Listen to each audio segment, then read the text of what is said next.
once that high interest debt is paid off, anything above a 6% interest rate is what I classify as high interest debt. If you want it to be above a 7% interest rate because you feel better about that, more power to you. But a 6% interest rate or above is what I really want you paying off outside of your mortgage. So if you have credit card debt, if you have a personal loan, if you have a buy now, pay later loan that kicked in, if you have any other debt out there, we want you to get rid of that if it's high interest debt. So you may be saying to yourself, well, what if it's a 10% interest rate personal loan? Pay it off. What if it's a 15% rate credit card? Pay it off. What if it's a 9% interest rate HELOC? Pay it off. Those are all things we want to make sure that we are getting rid of so that moving forward, we can make the best choices. Okay. So we have one. Now we're going to move all the way up to, once that high interest debt is paid off, we want to go to 3 months of expenses. Okay. So 3 months of expenses is going to protect us against most things that can happen in life. And this is truly an emergency fund that protects you against everything except for job loss. Okay. So when you think about the 3 month of expenses, this is going to help you a lot when things break at the house or issues come up in your life. That really is going to protect you against most things. Medical emergencies, those types of things will all be protected with 3 months of expenses.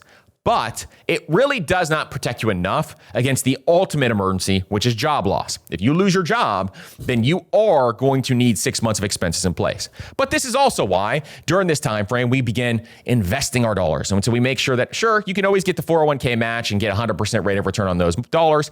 That's great to do it even before the 136 method starts. But then once you are getting the ball rolling here, I want you to make sure that you are now investing your dollars, investing as early as you possibly can, because every single dollar that you put into the market is so incredibly valuable. And so at this point in time, if you're in your 20s or your 30s or your 40s, you have plenty of time for compound interest to get to work. And so I want you to, as much as you possibly can, get those dollars working by following this. Then ultimately, as you start to split off, some money is going towards your emergency fund, some of it's going towards your investments. Ultimately, we want to build it all the way up to 6 months. Now, you may be saying to yourself, 6 months? How am I ever going to save that amount? It takes time. It takes time to get to 6 months in your emergency fund, but it is the only way to protect your finances against life. And life is going to come at you hard, and it's going to come at you all at once. Some of you may have been experiencing this before, and you're nodding your head right now as you're listening to this podcast. Life will hit you hard. And the only way to combat against it is to have a little cash on hand. Now, where do you keep the emergency fund? In a high yield savings account is the best place to do this. We have an entire episode. It's one of our most popular ones on emergency funds. If you want to check it out, we'll link it up in the show notes. It walks you through step by step the 136 method.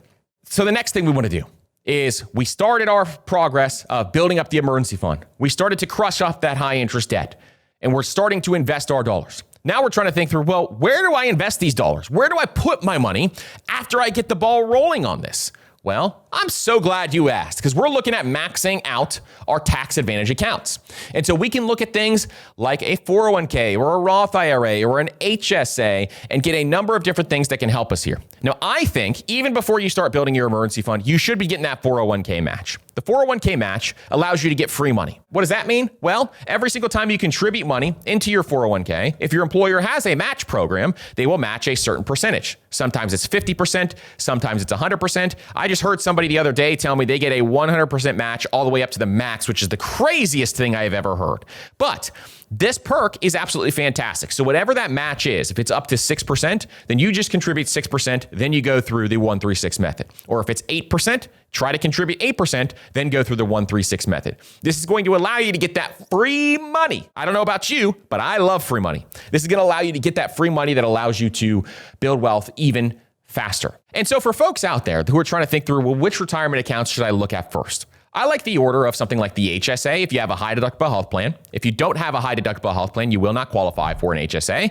But the HSA allows you to put dollars in tax-free, grows tax-free, and you can pull the money out tax-free. I also like the idea of the Roth IRA.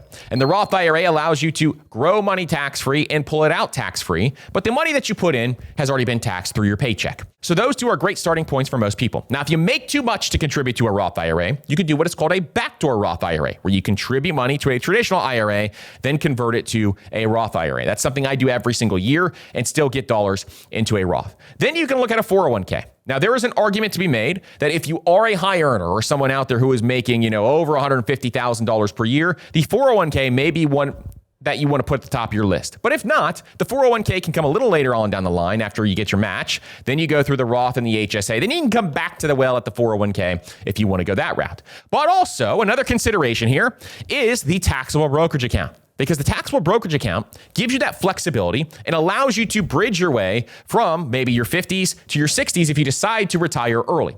And a lot of you listening are part of the FIRE movement or the early retirement movement, and so you are considering retiring early.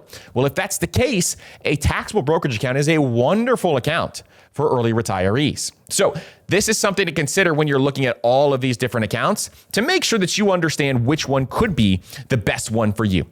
I love using, the taxable account when I think about this. Now, you may be getting to this point in time where you're saying, okay, Andrew, I'm looking at some of these investment accounts. I'm looking at some of these retirement accounts, and these are some great options here. But how do I invest our dollars? Well, that's where our portfolio pyramid comes in. So we just did an entire episode on the portfolio pyramid. We talk through how to think about the portfolio pyramid in a way where you invest your dollars. So 80% goes towards that foundation, meaning index funds, ETFs, target date funds, those types of things, whatever works best for you.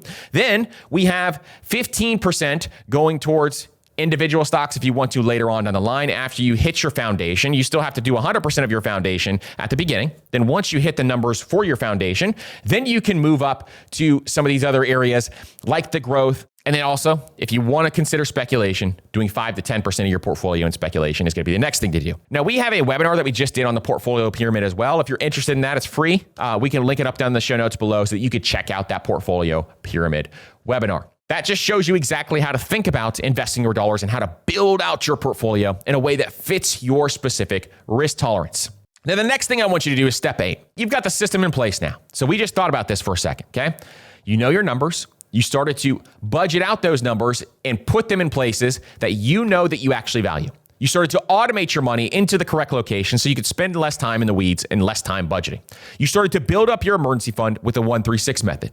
And you were paying off high interest debt. You got started investing. You're getting your employer match. And now you're moving the ball down where you're building out your portfolio and deciding what you want your asset allocation to be. If you're doing all that stuff, if you're really knocking the ball out of the park here and you're really crushing it when it comes to all that stuff, you can't help but start to fund some of these lifestyle expenses, some of these things that you actually want to do.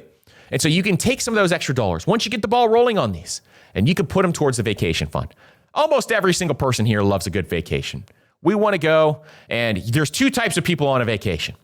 There's the folks who want to sit on a beach and lay around all day and not move a muscle and just absolutely relax. And then there's the adventure seekers, the folks that love to go on excursions. They love to see every single site in the area. And depending on which one you are is going to dictate how you operate your vacation, how expensive it's going to be, how you're going to think about that vacation. But no matter what, you all love a vacation, no matter what type of vacation person that you are. And so maybe you want to travel more. Maybe you want to dine out more. You really love eating out. You really enjoy the time spent eating out. Maybe you have hobbies or you want to go buy a boat, for example. A boat is obviously not a good financial decision, but it may be a great lifestyle decision for you and your family. Maybe you want to go out and buy an RV where you can travel the country or you can travel to different locations with it and have the ability to be able to just drive around and have a hotel room on the road, baby. All of those are great options that you could think through if you want to do something like that. But building wealth on the front end and making sure that you get started and get the ball rolling allows you to do all these other things where your life can really be run by some of the activities you absolutely enjoy. But it starts with your finances. It starts with money. And in fact, money is the tool that allows you to get there. And then what I want you to do is, because you know where your dollars are going now, I want you to start to increase the amount that you're contributing to these lifestyle blocks. I want you to start increasing the amount that you're sending to these accounts so that you can spend more on those things that you love. Spend more. Maybe you're into watches. Maybe you're into jewelry. Maybe you're into spend more on that stuff. If you love it, you should be spending more on that stuff. But it's all about getting the foundations right first so you can do it. Otherwise, it's going to be in the wrong order. And if you do this in the wrong order, if you buy the stuff you like first and then start to build up your wealth and your finances, you'll never catch up in time. You'll never be able to do it in time. And so if you reverse the order, all of a sudden you're going to see this the amount that you can send to those accounts grow more and more and more. But you got to do it right. Now, when you are thinking about this and you're thinking about your lifestyle block, I recommend using savings buckets, especially for the bigger purchases. So let's say you're saving up for a boat or you're saving up for an RV. If you want to go out and buy that boat and you want to get the perfect motor for that boat that you want at the perfect horsepower, and you want to go out and get all the nice customizations to that boat, maybe you want a nice fish finder in there, maybe you want to have a nice center console, maybe you want all this extra stuff in place, and you're trying to buy a boat of your dreams. Well, if you're doing that, I want you to make sure you're sending it over somewhere. Sending it over to a high yield savings account. And even if you have a long enough time horizon, let's say you want to buy a boat in 20 years, you can even send it to a taxable brokerage account if you want to, because that time horizon is so long. But if it's 5 years or less, starting to send it to a high yield savings account is the best place to do that. It keeps your money safe and it keeps it where it's supposed to go. And if you have a location that has savings buckets, SoFi has savings buckets. There's a ton of places that have them where you can go and look and see which one is the best option for you. I'll leave a link down below to my favorite high yield savings accounts so that you can check those out. But if you're looking for a place to park this money, that's the best thing to do. And just start small. Even if it's $20 a month and you're starting to save for this boat that's $50,000 or $100,000. Trust me, over time, as you start to make more money and as you start to get your finances right, this is going to grow more where you can start to throw extra dollars at there, but you've already got this head start on the savings plan.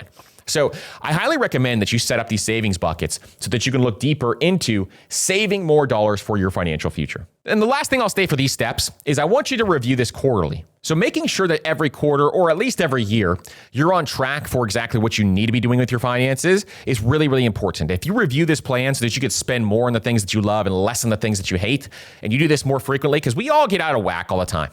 And I feel as though every quarter or so, I start to drift away a little bit and I got to recenter myself. And every single time I do that, I feel so much better when I do it. So I would recommend setting up a quarterly meeting with yourself, if you're single, if you're married, setting it up with your spouse, and having a conversation about, hey, how do we recenter when you have your 15-minute money meetings every month? That's going to be very helpful to think through exactly what you want to be doing with your dollars and your finances, because I want you to spend more on what you love and obviously less on what you hate.